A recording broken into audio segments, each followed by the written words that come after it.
Good afternoon. স্নান টান করে একেবারে রান্নাঘরে উপস্থিত। আজকে বানাবো একটা পাতুরি আইটেম। না না না ওরকম ভেটকি মাছ বা ইলিশ মাছ দিয়ে কোনো পাতুরি বানাবো না, কারণ বর্ষাকাল, এখন ইলিশ মাছ অনেকের বাড়িতেই আছে, কিন্তু অনেকেই তো আবার ইলিশ মাছটা খেতে চায় না বা আনতে পারে না পয়সার জন্য। সেই রকম সবার কথা ভেবে আজকে আমি বানাবো কাতলা মাছের পাতুরি, যেটা সবার বাড়িতে মোটামুটি কাতলা মাছ রুই মাছ থাকে, সেই মাছ দিয়ে আজকে পাতুরি বানাবো। কেমন করে বানাচ্ছি সেটা দেখে নাও। আমার পাতুরি করার জন্য কি কি ইনগ্রেডিয়েন্টস লাগবে। প্রথমে লাগছে কাতলা মাছের পেটি নিয়ে নিয়েছি আমি, পেটিগুলো দিয়েই বেশি ভালো হয়, বড় বড় কাঁটা থাকে তো কাঁটা বাছতে সুবিধা হয়। একটু দই নিয়েছি, এই পাকা কাঁচা লঙ্কাগুলো নিয়েছি যাতে ওপর থেকে ওই কাঁচা লঙ্কা একটা করে দিতে লাগে না, সেটা দেখতে ভালো লাগার জন্য একটু পাকা কাঁচা লঙ্কা নিয়ে নিয়েছি। এখানে নিয়ে নিয়েছি মশলাটা, কাঁচা লঙ্কা, পোস্ত, সর্ষে সাদা, কালো সর্ষে আর কাজু বাদাম। এখানে আছে চিনি, এইখানে আছে সর্ষের তেল, আর মেন জিনিসটা হচ্ছে কলা পাতা। কলা পাতা আমি ধুয়ে রেখে দিয়েছি। গ্যাসটাকে একদম লো ফ্লেমে রেখে এই দেখো পুরো কলা পাতাগুলো একটু এরকম ভাবে সেঁকে নেবো।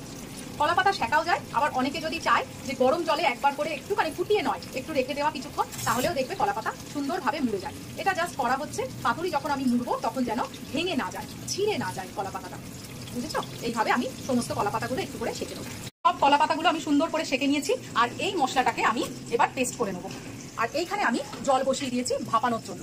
অনেকে ভাপিয়ে নেয়, অনেকে ভাজা করে নেয় তেলের মধ্যে পাতুরিটাকে। আমার এই ভাপানো জিনিসটাই বেশি ভালো লাগে, মনে হয় যেন ওই ভাজার থেকে বেশি টেস্টি হয়। এটা যে যার ব্যাপার, আমার মতে ভাপানোটাই আমার কাছে বেস্ট। এই দেখো আমি সবগুলো পেস্ট করে নিয়েছি, একটু টেস্টও করে নিয়েছি। জানো তো আমার খুব ভয় লাগে, আমার সর্ষে মাঝে মাঝেই তেতো হয়ে যায় যদি উল্টো পাল্টা মাপ নিই। আমি কিন্তু এই 4টে মাছের জন্য 2 চামচ করে, ছোট চামচের 2 চামচ করে সর্ষে নিয়েছি। 2 চামচ সর্ষে সাদা সর্ষে, 2 চামচ কালো সর্ষে, আর 2 চামচ পোস্ত। তাই জন্য দেখো কাজু বাদামটা সহজ করার জন্য আমার কিন্তু ব্যালেন্স হয়ে গেছে। আর একটুখানি চিনি দিয়েছি তো আমার মনে হয় ওই কারণে তেতোটা হয়নি। এবার ওটা ভালো করে মাখিয়ে নেবো। এইবারে এর মধ্যে একটু তেল দিয়ে দেবো, কাঁচা তেল, সর্ষের তেল। সর্ষের তেল না হলে না এই ভাপা বলো পাতুরি বলো ভালো লাগে না, এই সর্ষের তেল দিয়ে দিলাম। এবারে সুন্দর করে মেখে নেবো। আজকের দিনে কে কি করলে অবশ্যই কমেন্টে জানিও। ছুটির দিন শুধু রবিবার আমরা বলি না যে রবিবারে কত কাজ, না গো, আমি বলবো ছুটির দিনেও বেশি কাজ। যে কোনো ছুটির দিন বায়না এত বেশি হয়ে থাকে না এদের, রেগুলার দিনগুলোতে অত বায়না থাকে না, কোনো রকমে খেয়ে চলে যায়, আমারও কাজের অত চাপ থাকে না। কিন্তু এই ছুটির দিন আসলে একদিকে মনে মনে ভালো লাগে যে একটু দেরি করে উঠবো, বেশ একটু গড়িমসি করে কাজ করব, কিন্তু দেখো বায়নার শেষ নেই। এই এখন পাতুরি করব, এইখানে দেখো মাছের মাথা ভাজা হচ্ছে, মাছের মাথা দিয়ে মুগ ডাল করব, আর ইলিশ মাছ রেখে দিয়েছি, ইলিশ মাছ ভাজা করব। আমি জানি না এরপরে কি অর্ডার আসবে। ভালো লাগে, একটা দিন তো গুছিয়ে খাই এরা, অন্য দিন তো তাড়াহুড়ো করে খেয়ে চলে যায় বলো। এইবারে একটা একটা করে আমি কলা পাতায় মুড়ে দেবো। এইবারে কলা পাতায় একটা একটা করে দিয়ে দেবো মাছ,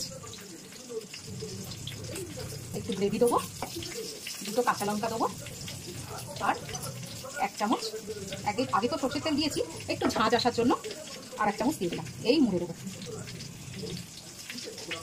দেখ সুন্দর মোড়া হয়ে গেল। এইবারে আমি পুরো এটা সুতো দিয়ে বেঁধে দেবো।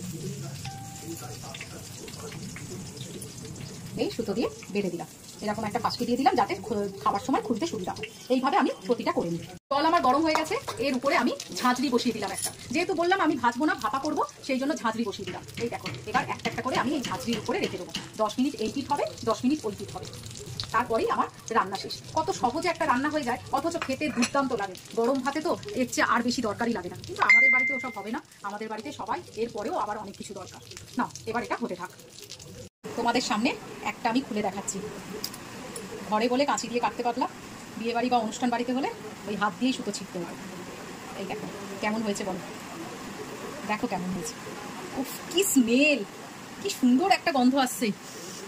সর্ষে বাটার একটা সুন্দর গন্ধ। এরকম গরম ভাতে নিয়ে এক একটা পিস করে খেয়ে নেবে। কেমন লাগলো বলো? ভালো লাগলে অবশ্যই কমেন্টে জানাবে। টাটা।